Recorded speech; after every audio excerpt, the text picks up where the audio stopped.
Hello student, chapter 9 our culture and heritage के साथ मैं संदीप कुमार सिंह एक बार फिर एक नए चैप्टर के साथ आपके सामने उपस्थित हैं। तो चलिए स्टार्ट करते हैं। India has a culture that is thousand of years old. Bharat का जो कल्चर की बात करें तो वो हजारों साल पुराना है। The set of customs, practices and traditions shared by society or group of people is called their culture। अब यहाँ पर कल्चर की जो डेफिनेशन दिया गया है फिर से हम देखेंगे।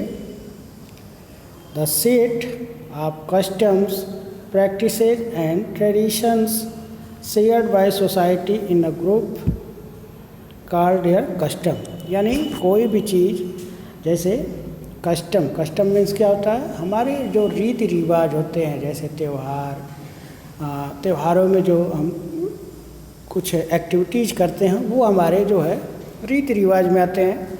प्रैक्टिस हमारे जो कार्य हैं, कुछ व्यक्तिगत जो कार्य होते हैं उसको हम प्रैक्टिस बोलते हैं। एंड ट्रेडिशन हमारी परंपराएं जो है हमारी ये ट्रेडिशन कहलाती हैं। ये सब क्या कहलाते हैं मिलकर के कल्चर, संस्कृति कहलाते हैं। Culture includes the food we eat, the clothes we wear, the festival we celebrate, our beliefs, our music, our art and the language we speak. Culture का अगर हम एरिया देखें तो ये बहुत ही अब्रॉड है। इसमें लगभग सारी चीज़ें आती हैं, हमारे लाइफ से जो भी रिलेटेड चीज़ें हैं वो सारी चीज़ें आते हैं। जैसे कि फूड वी ईट यानी जो हम भोजन करते हैं, the clothes we wear culture का हिस्सा है कि जो हम कपड़े पहनते हैं वो भी हमारी कल्चर का एक हिस्सा है। फेस्टिवल वी सेलिब्रेट जो त्यौहार मनाते हैं वो भी हमारे कल्चर का एक हिस्सा है। And our beliefs, music, our art and language जो भाषाएं, आर्ट्स या जो भी चीज़ें हैं हमारे से संबंधित, ये सभी क्या है, या लैंग्वेज जो भी हैं हेरिटेज है। अब आते हैं हेरिटेज क्या है।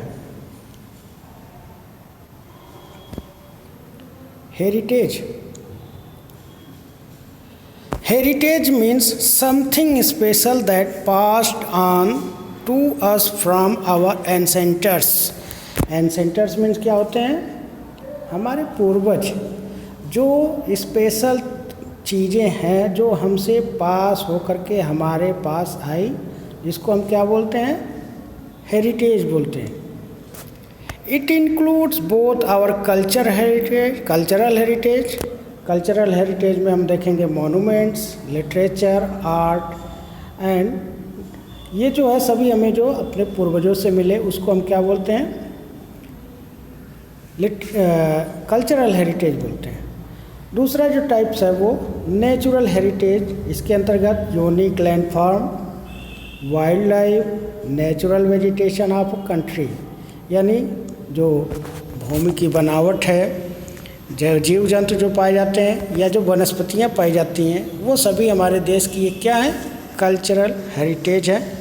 Natural spaces like Nanda Devi national park जो कुछ प्रजातियां जैसे कि Nanda Devi park and wild life sanctuary like Kaziranga national park are our natural heritage.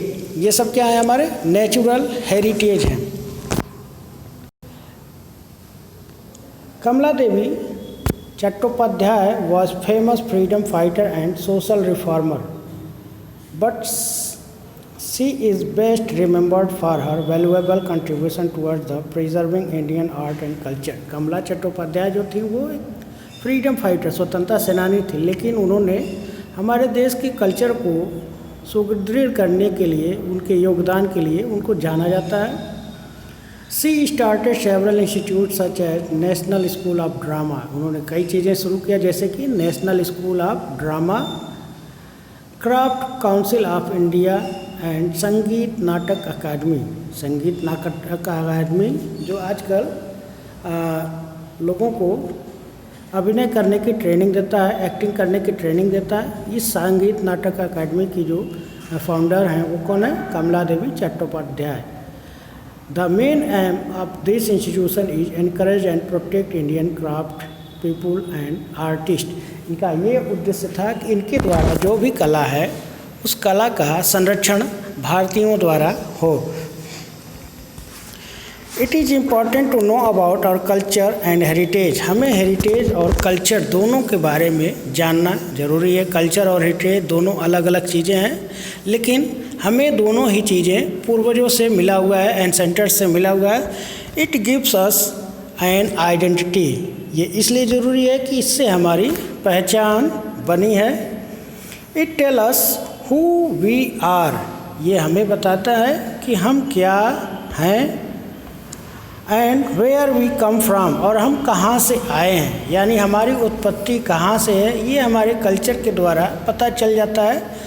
And it is also give a sense of belonging. साथ ही साथ हम किस चीज़ से बिलोंग करते हैं, संबंध रखते हैं, वो हमारा इससे पता चल जाता है। We have already read about the rich diversity of food, clothing and festival in India. हमारे यहाँ बहुत सारी डाइवर्सिटी है, जैसे कि फूड में, क्लोथ्स में, फेस्टिवल्स में। In this lesson we will discuss other upper aspects Indian culture and heritage. इसके में हम देखेंगे कि कुछ और कल्चरल और हेरिटेज के बारे में देखेंगे। सबसे पहले देखते हैं आवर लैंग्वेज, हमारी भाषाएँ। वैसे तो भारत बहुत बड़ा देश है, लेकिन भारत में अलग अलग भाषाएं भी बोली जाती हैं। लगभग 250 के करीब भाषाएं बोली जाती हैं, लेकिन भारत में कुछ मेन भाषाओं को स्थान प्राप्त है। तो देखते हैं, India is a country of many languages. We have 22 major and many more Indian languages and dialects. Apart from this we also speak English. Bharat में बहुत सारी भाषाएं बोली जाती हैं, लेकिन 22 भाषाओं को, 22 मुख्य भाषाओं को भारतीय भाषा माना गया है, और इसमें से कुछ और भी भाषाएं हैं। इसके अलावा हम अंग्रेजी में बोलते हैं। जो भाषाएं वो कौन कौन सी हैं? असमीज, बंगाली, बोडो, डोगरी, गुजराती, हिंदी, कन्नड़, कश्मीरी, कोंकणी, मैथिली, मलयालम, मणिपुरी, मराठी, नेपाली, ओडिया, पंजाबी, संस्कृत, संथाली, सिंधी, तमिल और तेलुगु और उर्दू। ये जो है 22 भाषाओं को हमारे संविधान में जगह मिला हुआ है। ये 22 भाषाएं जो है मुख्य रूप से भारत में बोली जाती हैं। Since Indian speak in so many different language, इसके अलावा भी बहुत सारी भाषाएं भारतीयों द्वारा बोली जाती है। We need a common language. हम एक कॉमन लैंग्वेज जो है सर्वमान्य भाषा का चुनाव करते हैं। In which we can communicate with each other, जिससे कि हम एक दूसरे से कम्युनिकेट कर सकें, बातचीत कर सकें। For this purpose the constitution of India he design Hindi and English as official language of India. तो इसलिए संविधान ने भारत में 2 मुख्य भाषाओं को, अंग्रेजी और हिंदी को राजकीय भाषा के रूप में, ऑफिशियल लैंग्वेज रूप में दिया गया है, जिससे कि सारे कार्य इस भाषाओं के माध्यम से हो सके। Sanskrit is one of the oldest language in the world. Sanskrit जो है भारत की सबसे पुरानी, विश्व की सबसे पुरानी भाषा है। आवर लिटरेचर, हमारी लिटरेचर कौन कौन से हैं? With such wealth language it is not surprising that India has a rich body of written and oral work. Bharat जो है सिर्फ लैंग्वेज में मामले में ही धनी नहीं, बल्कि यहाँ की जो विभिन्न भाषाओं की जो साहित्य है, लिटरेचर है, उसके मामले में भी बहुत सारे उपलब्ध हैं, जैसे कि ओरल में और रिटन में भी। लेट अस लुक सम वर्क्स, और उसमें से कुछ ऐसे देखते हैं। सबसे पहले हम देखते हैं Veda, the Vedas. The Vedas are believe to The Vedas are believed to have been composed around 3,500 years ago they contain hymns, songs, praise of God and instruction on how to conduct rituals. Vedas में क्या है कि वेदास में ये विश्वास किया जाता है कि ये जो है 3500 साल पुराने पहले लिखा गया है। इसमें बहुत सारे मंत्रों का रचना किया गया है, साथ ही साथ संगीत का, गानों का, गीतों की रचना की गई है जो ईश्वर की स्तुति गान करते हैं, ईश्वर की आराधना के लिए किए गए हैं। साथ ही साथ इसमें जो क्रियाकलाप, रिचुअल्स यानी क्रियाकलाप जो हैं उसको कैसे किया जाना है इसके बारे में विस्तृत चर्चा दी गई है। लैंग्वेज ये संस्कृत में लिखी गई है। और आज देखिए इसकी क्या उपयोगिता है। The wisdom and values content in Vedas continue to enrich the lives of many Indians even today. Many of Vedic prayers are still chanted by many Indians. जो वैल्यू है आज भी हमारे समाज में वो चली आ रही है। आज भी हम कोई भी कर्मकांड करते हैं तो वो सारे मंत्र हम वेदों के ही बोलते हैं। जो भारतीयों के द्वारा जो भी क्रियाकलाप होते हैं वो सारे मंत्र वेदों के ही होते हैं। इसके बाद देखते हैं रामायण एंड द महाभारत। ये दोनों एपिक्स हैं। They are famous epics compose more than 2500 year ago, जो 2-2500 साल पुराने हैं। The Mahabharata is known is the longest epic in the world. Mahabharata पूरे वर्ल्ड के सबसे बड़ा एपिक माना जाता है, महाकाव्य माना जाता है। इसमें 1 लाख मंत्र कह लीजिए चैंट जो है कंपोज किए गए हैं। ये भी जो भाषा है वो लैंग्वेज संस्कृत ही है। Many people Indian consider this book sacred.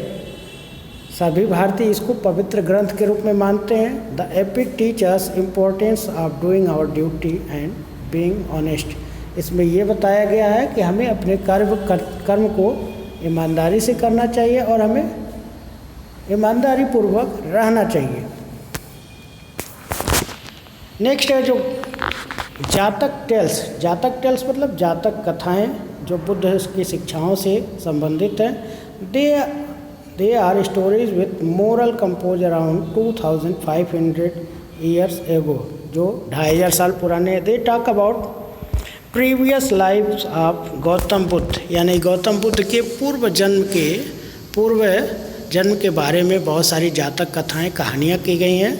ये जो भाषा है पाली भाषा में है। These stories continue to be read and by children even today. आज भी बहुत सारे बच्चों को जो कहानियाँ, प्रेरक कहानियाँ सुनाई जाती हैं वो जातक कथा से ही सुनाई जाती हैं। They teach us value such as honesty. वो हमें ईमानदारी, दयालुता और यूनिटी एंड लॉयल्टी, जिम्मेदारी को भी सिखाते हैं। नेक्स्ट है जो लिटरेचर है संगम literature. It consists of several poems and plays composed more than 1500 years ago। जो ये भी एक पोएम यानी कविताओं का एक संग्रह है जो 1500 साल पुरानी है। They tells about in life in ancient land of Tamil। ये तमिल के इतिहास के बारे में बताती हैं और इसकी जो भाषा है वो तमिल है। The values and wisdom content in this literature continue guide people even today। ये जो है आज भी इस चीज़ का उपयोग होता है जो इसमें संगम लिटरेचर में लिखा गया है और ये जो है तमिल कल्चर को दिखाता है। द अकबरनामा जो मुग़ल कालीन एक ग्रंथ है। It describe life of region of Mughal emperor, यानी मुग़ल एम्परर के बारे में ज़्यादातर वर्णन है इसमें। Who ruled over 400 year ago. It tell how Akbar respect all religion. जिसने में ये बताया गया कि अकबर और लोगों के साथ कैसा व्यवहार करता था। और इसकी भाषा जो है पर्शियन यानी फारसी भाषा है। It teach us value tolerance and importance quality to maintain peace. और ये जो है टॉलरेंस यानी सहिष्णुता और शांति के साथ रहने के बातों को इससे हमें पता चलता है। In modern times we have important written writers in many Indian language. For example Govardhan Tripathi in Gujarati, Padmanath Gohain भरूच in Assamese, Subramania Bharati in Tamil and Munshi Premchand in Hindi and Urdu. ये जो है कुछ अलग अलग भाषाओं के महान कवि हैं जो आज के लिटरेचर यानी आधुनिक लिटरेचर या कह सकते हैं आधुनिक साहित्य के महान लेखक हैं, जैसे गोवर्धन त्रिपाठी और पद्मनाथ गोहेन बरूज और सुब्रमण्यम भारती और मुंशी प्रेमचंद जैसे हिंदी उर्दू के महान कविताएं मतलब महान लेखक रहे हैं। नेक्स्ट टॉपिक हम नेक्स्ट वीडियो में लेकर आएंगे। तब तक के लिए धन्यवाद।